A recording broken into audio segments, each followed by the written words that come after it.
আমি পর্নোগ্রাফিতে আসক্ত। নামাজ পড়া হয় মাঝে মাঝে, একাকী থাকলে পর্নোগ্রাফি দেখতে ইচ্ছা হয়। এ থেকে মুক্তির উপায় কি? বুঝতে পারছিলাম যে তিনি খুব লজ্জা পাচ্ছেন প্রশ্নটা আমাকে দিতে, তারপরেও তিনি দিলেন সাহস করে। এই রোগটি আজ আমাদের তরুণ প্রজন্মকে শেষ করে দিচ্ছে, ধ্বংসের দ্বার প্রান্তে নিয়ে যাচ্ছে। ঘরে ঘরে অসংখ্য যুবক এই ভয়াবহতার শিকার। এখান থেকে উত্তরণের পথ কি? সর্বপ্রথম কথা হলো, অর্ধেক উত্তরণের পথ তো এখানেই যে আপনি নিজে সমস্যাটা ধরতে পেরেছেন, অনুভব করতে পেরেছেন যে আপনি ভুল পথে আছেন।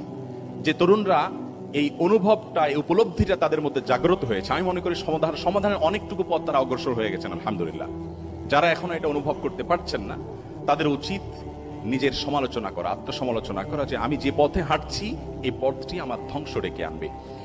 জেনা এবং ব্যভিচারের অপরাধটা এত জঘন্য যে শরীয়ত এটার জন্য হদ ঠিক করে দিয়েছে, যেটাতে ব্যক্তি একা ক্ষতিগ্রস্ত হবে না, গোটা সমাজ শেষ হবে, পরিবার শেষ হবে, দেশ এবং মানব সভ্যতা বিলুপ্তির দিকে চলে যাবে।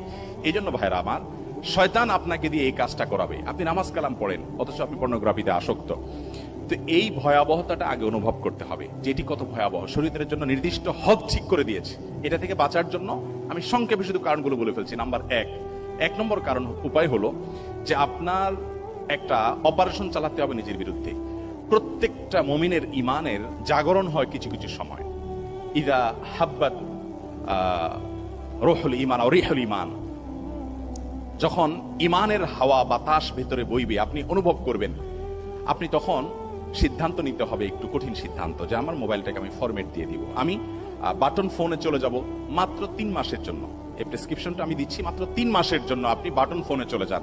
আপনি কোনো স্মার্টফোন রেখেন না হাতে। একটা লম্বা সময় যদি আপনি এভাবে অভ্যস্ত হন, ইনশাআল্লাহ আমি দায়িত্ব নিয়ে বলতে পারি আপনার বদভ্যাসটা দূর হয়ে যাবে ইনশাআল্লাহ। আমার অনেক তরুণ বন্ধুরা আছে যারা মনে করে, না আমি বোধহয়, অনেকে আছেন মাস্টারবেশনে অভ্যস্ত হয়ে গেছেন, অনেকে আছেন যে পর্নোগ্রাফি দেখা অভ্যস্ত হয়ে গেছেন, বাঁচেন না এটা ছাড়া। তিনি মনে করেন যে আমি এটা ছাড়া টিকতে পারবো না। আপনি এটার উপকরণের পথটা একেবারে শেষ করে দেন, যে আমি এই ফোন আর ইউজই করবো না। কিছুদিন জন্য আমি সোশ্যাল মিডিয়া টিডিয়া সবগুলো থেকে সরে যাওয়ার জন্য আমি ফোন সেট চেঞ্জ করে একটা বাটনওয়ালা ফোন আমি ইউজ করবো। কিছুদিন, 3-4 মাস, আপনি মরে যাবেন না, আপনি শেষ হয়ে যাবেন না। একটু হিম্মত করে সিদ্ধান্তটা নেন, দেখবেন আপনি খুব সহজেই 3 মাস পরে আবার নতুন জীবন পেয়েছেন। নাম্বার 1।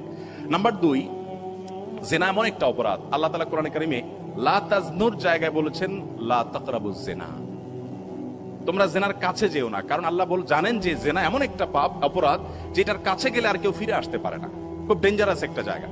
এই জন্য কাছাকাছি যাওয়া থেকে বেঁচে থাকতে হবে। ইসলাম কেন পর্দার কথা বলেছে, কেন নজর হেফাজত করার কথা বলেছে? আজকে আমাদের তরুণ বন্ধুদের মধ্যে, কলেজ ইউনিভার্সিটির অনেক বন্ধুদেরকে আমরা দেখি যে তারা যুদ্ধ করেন রীতিমতো, গোটা